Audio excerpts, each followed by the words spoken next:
for Russia, it also will be very harmful is if this war conflict will continue, because Russia is under very heavy sanctions, and the problem is not only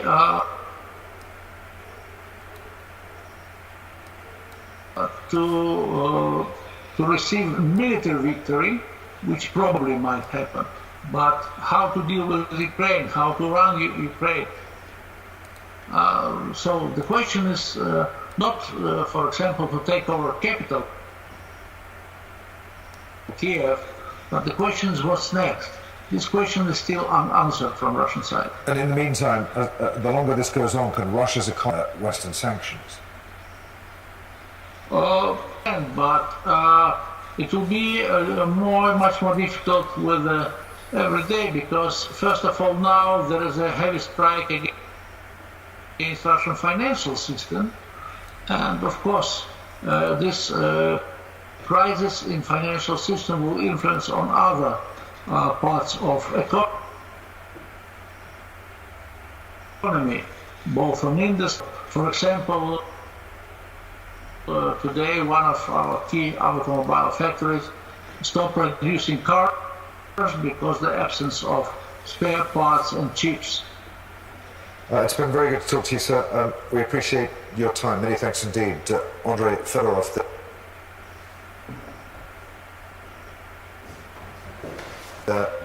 the former Russian Deputy Foreign Minister. Yeah.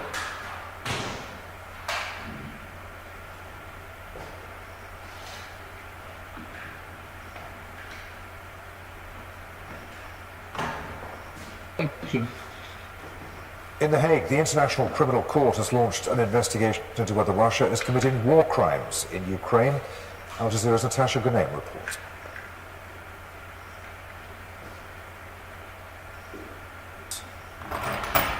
Ukrainians huddled inside a kindergarten last week, thinking they'd be safe. Instead, a child and 2 civilians were killed. This is drone footage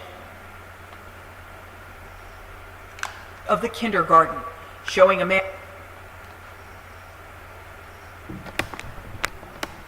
lying on the ground, blood pooling around him, and damage to the school in multiple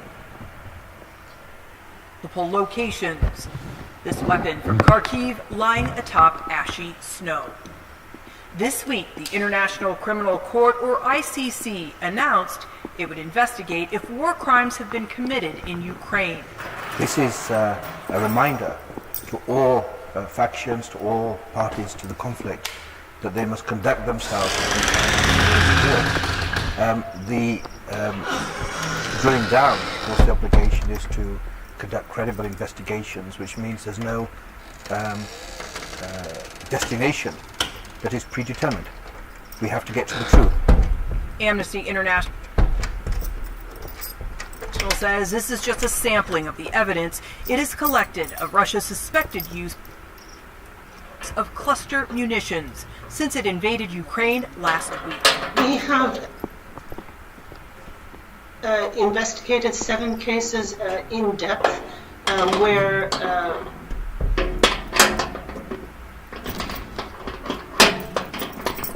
cluster munitions and other ballistic missiles that are prohibited under international law have struck schools, hospitals, medical centers, places that are not supposed to be hit by weapons because they're protected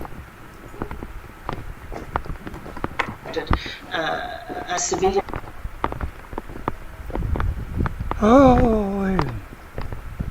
Objects under international. In 2014, Human Rights Watch accused the Ukrainian military of widespread use of cluster munitions while fighting pro-Russian rebels in Donetsk. Political analyst Dmitry Babich says Russia demanded an investigation, but it went nowhere. Unfortunately, international judicial bodies are not independent, not only from politics, governments, but also from public opinion. You know, right now public opinion is very much against Russia, and it sees this tragedy that is going on in Ukraine in black and white terms. I think the story is not black and white.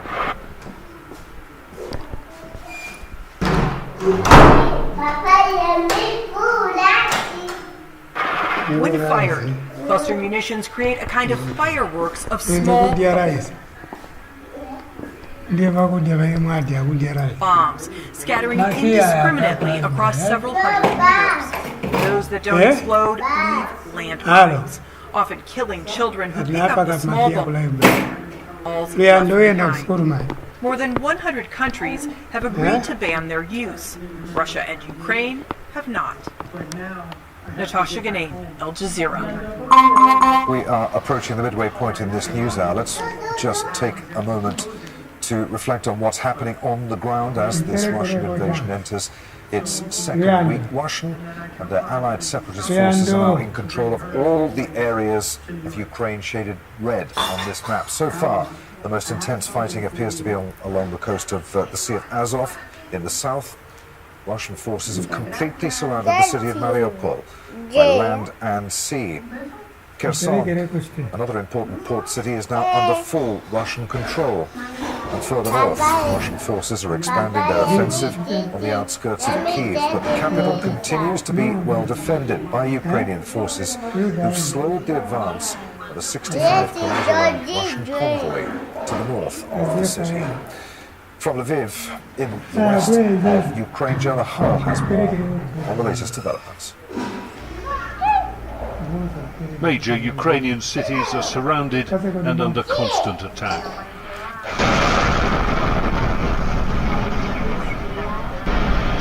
This is Chernihiv, a city of textile factories, churches and monasteries. Its greatest misfortune, to lie on the route of Russia's advance from the north. On a daily basis now, Kharkiv in the east wakes to scenes of devastation and a fast-rising civilian death toll. Look what Putin is doing. This is a war crime committed against the civilians, against the city of Kharkiv. This city of 1.5 million people, most ethnic Russians, is being torn apart by Russian forces for no reason other than that it exists just across the border from Russia in Ukraine.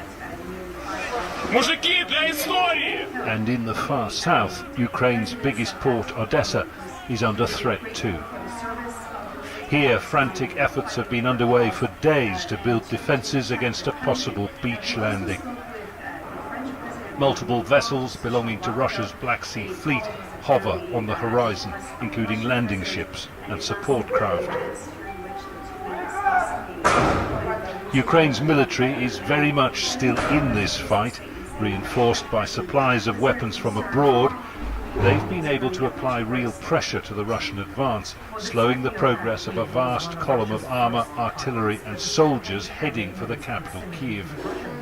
Along its route, once sleepy commuter towns lie in ruins, a foretaste of what may be in store for Kyiv, the apparent aim to encircle the city and besiege it.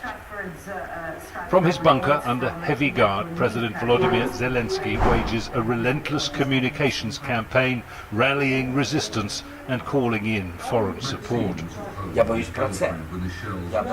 We have been saying this for a long time, that Ukraine is seeking for protections for our own soil and our own people. But such protections have not been provided. European countries assisted us with the waves of migration. However, we should discuss the guarantees that are required to protect our country, our home soil, and our people. A second round of talks on Thursday between Russia and Ukraine at a location on the border with Belarus came with low expectations of a breakthrough, but a slim glimmer of hope that they're taking place at all. The Ukrainian government, meanwhile, has called for humanitarian corridors to be set up. And here in the western city of Lviv, volunteers are hard at work processing aid donations, medicines, clothes, food and other essentials for distribution across the country. There is a humanitarian crisis erupting on multiple fronts, not just the internally displaced who've left everything behind in a scramble for safety across the country's borders, as more than 1 million have done since the invasion began, but also huge populations in urban centres, trapped, terrified and desperate for help. Civilian morale will vary now in a population increasingly terrorised. There'll be desperation in some places, determination in others. A spontaneous rendition of the national anthem at that aid station in Lviv. It is becoming ever clearer that the struggle is not just for personal survival, but for the survival of the nation as a whole. Jonah Hull, Al Jazeera, Lviv. Hundreds of civilian buildings, including hospitals, have been destroyed since the war began just a week ago, and while some patients have now been moved to safer areas, there's particular concern for the safety of terminally ill children. Al Jazeera's Charles Straff reports now from Vasilivka in eastern Ukraine. Anastasia brought her son to this hospital in the city of Zaporizhia 2 weeks ago. 5-year-old Volodymyr was suffering internal bleeding and in a critical condition. He's recovering well, but there has been heavy shelling in the town where they live. They can't get back because of the Russian army advance. Of course I'm worried. I have 3 other children at home. There has been shelling and they are hiding in the basement. Newborn babies in incubators line the corridor. Doctors have moved them here to shield them if there's Russian army shelling. This area is protected from shrapnel if there is a blast. So we put the babies here. It's deep inside the building between 2 walls.